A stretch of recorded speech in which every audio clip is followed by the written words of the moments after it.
3 जुलाई 2026 Iran में जब ayatollah Ali Khamenei का अंतिम संस्कार का कार्यक्रम शुरू हुआ था, तब उस समय ऐसा लग रहा था कि ईरान अमेरिका के बीच सब कुछ ठीक हो चुका है।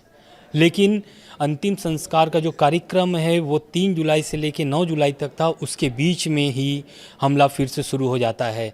और इसका कारण सिर्फ़ और सिर्फ ये रहा है क्योंकि स्ट्रेट ऑफ हॉर्मुज़ जो है अभी भी ईरान के कब्ज़े में है। इसको लेकर के अमेरिका ने जो है कि दबाव बनाना शुरू किया, लेकिन ईरान ने पहली जो एक तरीके से कार्यक्रम के समारोह के बीच में ईरान ने एक हमला किया था 3 जहाज़ों पर। उसके बाद जो है कि अमेरिका अब तक लगातार हमला कर रहा है, लेकिन ये मामला अभी यहाँ पर एक तरीके से और बढ़ता जा रहा है, क्योंकि तनाव जो है कि अब कम होने का नाम नहीं ले रहा है। और उसका कारण भी ये है क्योंकि तनाव अब और बढ़ेगा, इसलिए क्योंकि अमेरिका इजराइल को अब सऊदी अरब का भी साथ मिल गया है। दरअसल सऊदी अरब जो है कि इस युद्ध में अब कूद चुका है। ऐसा इसलिए हम बोल रहे हैं क्योंकि जब से ये हमला शुरू हुआ है, जब से ये तनाव फिर से बढ़े हैं, तब से ही लगातार ईरान जो है कि खाड़ी देशों को टारगेट कर रहा था। अमेरिका जो है कि एयरबेस से, अपने जो खाड़ी देशों में एयरबेस हैं उसके, वहाँ से ईरान पर हमले कर रहे हैं, अभी भी जारी है वो हमले। लेकिन सऊदी अरब इसलिए हमला शुरू कर दिया है क्योंकि आपको भी पता है कि यमन और सऊदी अरब की पुरानी जो है कि लड़ाई इतिहास में दर्ज है। और यही कारण है कि सऊदी अरब ने जो है कि यमन के सना एयरपोर्ट पर एक बड़ा हमला किया है, यानी कि एक बड़ा एयर स्ट्राइक किया है। इस एयर स्ट्राइक यानी कि यमन की अगर मीडिया के मुताबिक अगर बात करें हम, तो सऊदी जो लड़ाकू विमान हैं एयरपोर्ट को निशाना बनाया है। और हूती समर्थित अल मसीरा टीवी के मुताबिक अगर बात करें तो एयर स्ट्राइक की पुष्टि करते हुए एयरपोर्ट पर बमबारी का वीडियो भी जारी किया है। यानी कि हूती जो विद्रोही हैं, एक तरीके से ईरान का प्रॉक्सी भी कहा जाता है, उसने ये वीडियो जारी किया है और उसमें ये दिखाया है कि सऊदी अरब की तरफ की ओर से ये एयर स्ट्राइक की गई है। फिलहाल किसी के हताहत होने या फिर नुकसान का आधिकारिक ब्यौरा सामने अभी तक नहीं आया है। हमले के बाद हूती नेतृत्व ने क्या कहा है, उस एक तरीके से सऊदी अरब को बड़ी धमकी दे डाली है।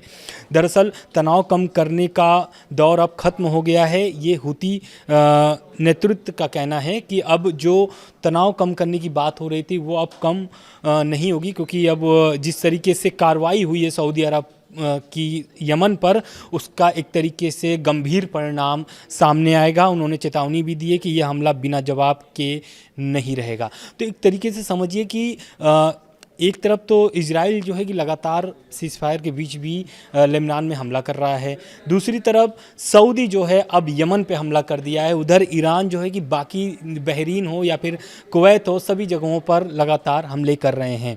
और वहीं अगर हम बात कर लें अमेरिका की, तो अमेरिका भी लगातार पलटवार कर रहा है।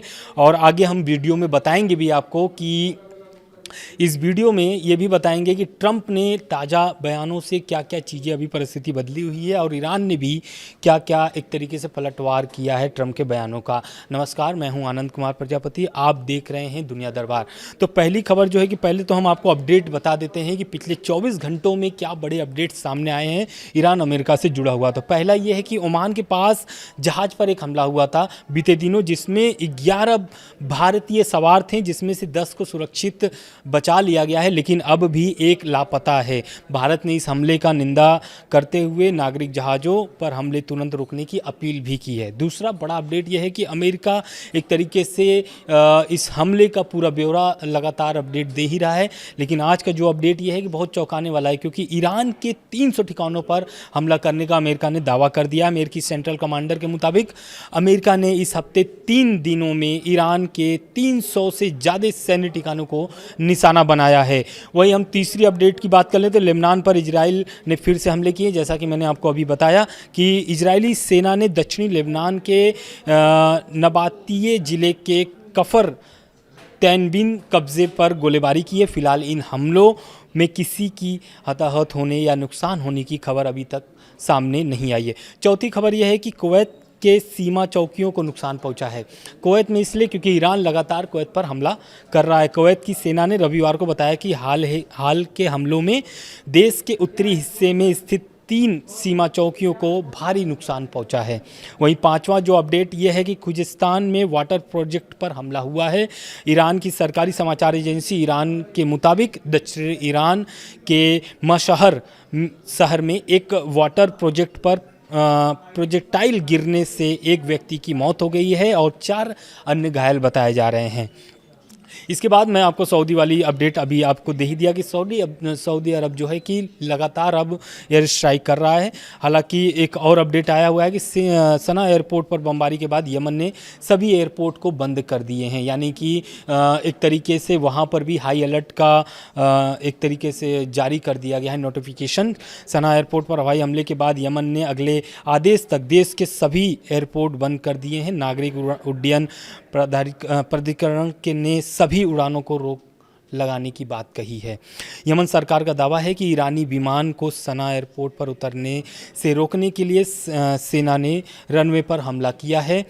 सरकार के मुताबिक हुती विद्रोहियों ईरानी विमान को लैंड कराने पर अड़े थे।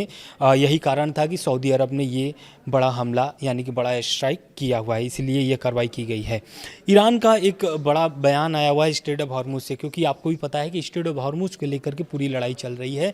ट्रंप का भी कई बयान आया है इस स्ट्रेट ऑफ हॉर्मुज को लेकर के, और उन्होंने कई बड़े दावे भी कर दिए हैं कि अमेरिका जो है कि अमेरिका के कंट्रोल में स्ट्रेट ऑफ हॉर्मुज है। लेकिन ये जो दावा था इसको पूरी तरीके से ईरान ने खारिज कर दिया है। ईरानी सेना के खत्म अल अनबिया मुख्यालय के प्रवक्ता ने कहा है कि अमेरिका को स्ट्रेट ऑफ हॉर्मुज में दखल नहीं देने देंगे, क्योंकि स्ट्रेट ऑफ हॉर्मुज में आपको भी पता है कि ईरान की सबसे मजबूत और सबसे ताकतवर जो सेना है IRGC का वहाँ पर तैनाती है, और IRGC लगातार अमेरिका को हमले से जवाब दे रहा है।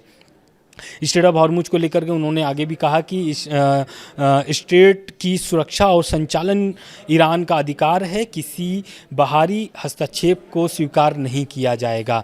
तो ये तो रह गई स्ट्रेट ऑफ हॉर्मुज से जुड़ा हुआ ईरान का बयान। लेकिन ट्रंप का जो बयान आया हुआ है वो बहुत चौंकाने वाला बयान है, इसलिए क्योंकि ईरान को वो एक तरीके से धमका भी रहे हैं, चेतावनी भी दे रहे हैं। पहला उन्होंने जो धमकी दिया है ईरान को वो ये है कि ईरान को बहुत बुरी तरीके से मारेंगे।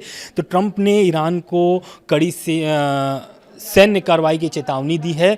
साथ ही उन्होंने व्हाइट हाउस के मुताबिक ट्रंप ने कहा है कि ईरान ने अंतरिम समझौता तोड़ दिया है, इसलिए अब अमेरिका उसे बहुत बुरी तरीके तरह निशाना बनाएगा और उसका जवाब भी लगातार अमेरिका देता रहेगा। ट्रंप ने कहा कि समझौता हो चुका था लेकिन उन्होंने उसे तोड़ दिया है। वे हमेशा ऐसा करते हैं, हमने इसके साथ 10 समझौते किए थे, हर बार उन्होंने तोड़ा है।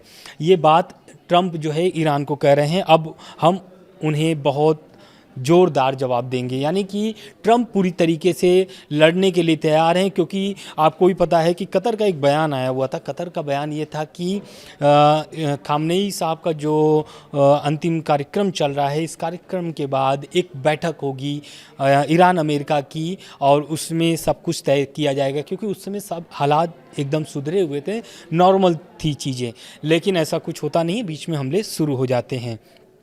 ट्रंप ने एक इंटरव्यू दिया है, एक फॉक्स न्यूज़ है, उसमें इंटरव्यू में कई बड़े दावे भी किए हैं। उन्होंने ऐलान किया है कि स्ट्रेट ऑफ हॉर्मुज जो है वो अमेरिका के पूरी कंट्रोल में है। लेकिन ये जो दावा है अभी ईरान ने इसे पूरी तरीके से खारिज कर दिया है। संयुक्त राज्य अमेरिका बहुत जल्द स्ट्रेट ऑफ हॉर्मुज के पूरे ऑपरेशंस को अपने सीधे कंट्रोल में ले सकता है, ये ट्रंप का दावा है। ट्रंप यही नहीं रुके, उन्होंने यह भी कह दिया कि इस रास्ते की चौकीदारी के लिए दुनिया भर के कई देश उन्हें मोटा पैसा देंगे, क्योंकि अमेरिकी जो फ़ौज है वो मुफ्त में किसी की रखवाली नहीं करेगा। एक तरीके से ट्रंप जो है कि देखिए व्यापारी आदमी है और वो हर चीज़ों को व्यापार से जोड़ करके देखते हैं। स्ट्रेट ऑफ हॉर्मुज में अगर कंट्रोल ईरान अमेरिका का अगर हो जाता है पूरी तरीके से, तो कोई भी अगर देश की जहाज़ें वहाँ से गुजरेंगी तो उसकी एक तरीके से अमेरिका को भुगतान करना पड़ेगा, ऐसा ट्रंप का कहना है। आगे ट्रंप ने अमेरिकी एक तरीके से फॉक्स न्यूज़ में बातचीत करते हुए उन्होंने कहा कि ये दावा है, ट्रंप का कि स्ट्रेट ऑफ हॉर्मुज हमारा नियंत्रण है स्ट्रेट ऑफ हॉर्मुज में। ट्रंप ने कहा कि रविवार को 11 घंटे चली बैठक में सभी बातों पर सहमति बन गई थी, यानी जो अमेरिका और ईरान की कोई बैठक चल रही थी, लेकिन बाद में ईरानी वार्ताकारों ने कुछ बदलाव का सुझाव दिया। उन्होंने इस बारे में विस्तार से नहीं बताया कि क्या सुझाव दिया था ईरान ने, लेकिन इस दावे से ये स्पष्ट हो चुका है कि जो ट्रंप ने दावा किया है कि कंट्रोल पूरी तरीके से अमेरिका की है, तो ये एक तरीके से ईरान ने खारिज करके बता दिया है। साथ ही साथ उन्होंने ये भी कहा कि ईरान और अमेरिका के बीच युद्ध शुरू होने के बाद से ही फारस की खाड़ी के इस सक्रिय समुद्री मार्ग से जो जहाज़ें गुजर रही हैं, जो आवाजाही हो रही है जहाज़ों की, अगर ये कंट्रोल में नहीं आता है तो इस पर बुरी तरीके से असर पड़ सकता है। ईरान ने व्यापारिक जहाज़ों पर भी हमले किए हैं इस वार्ताकार के, यानी कि ये जो अभी तनाव चल रहा है, इस तनाव के बीच में भी ईरान चुप नहीं बैठा है। ईरान लगातार हमला कर रहा है, चाहे वो स्ट्रेट ऑफ हॉर्मुज हो, चाहे फिर खाड़ी देश हो, सभी जगहों पर हमले ईरान के जारी हैं। लेकिन एक विशेषज्ञों का क्या कहना है इस ट्रंप के बयान पर? तो विशेषज्ञों का कहना है कि जो ट्रंप के इस ऐलान को ज़मीन पर उतारना और उतना आसान नहीं होगा, क्योंकि स्ट्रेट ऑफ हॉर्मुज पर ईरान की खूंखार आर्मी IRGC का कब्जा है और ये वो लड़ाके हैं जो मरते दम तक अमेरिका को हॉर्मुज से गुजरने नहीं देंगे। अगर ये संभव होता तो ट्रंप इतने समय तक ईरान की दादागिरी नहीं झेलते।